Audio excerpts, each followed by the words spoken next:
సుల్తానాబాద్ మండలం గర్రెపల్లి నుంచి హనుమాన్ టెంపుల్ నుంచి పాదయాత్ర ఇక్కడ కొండారు దాకా వచ్చినాం. అలా ఖమ్మం నుంచి గుట్టపై దాకా దర్శనం దాకా మొక్కల యాత్ర.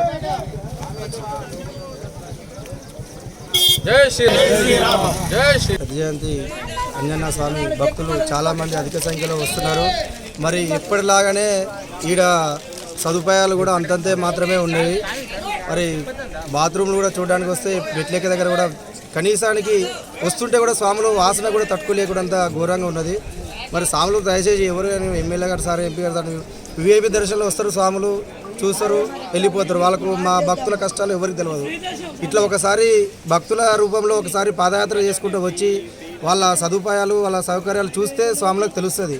అంటే మేమేం విమర్శలు చేస్తలేము. కాకపోతే ఏంటంటే స్వాములు లక్షల భక్తులు వస్తున్నారు కాబట్టి కొద్దిగా సదుపాయం ఎన్నో సంవత్సరాల నుంచి కూడా గుడి అలాగనే ఉంటుంది.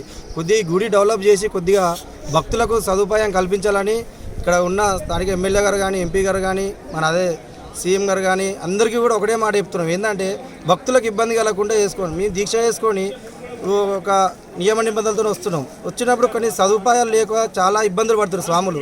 కొద్దిగా మా స్వాములకు ఇబ్బంది కలగకుండా కొన్ని సదుపాయాలు మంచిగా చేసి ఇంకా గుడి డెవలప్ చేయాలని కోరుకుంటున్నాం.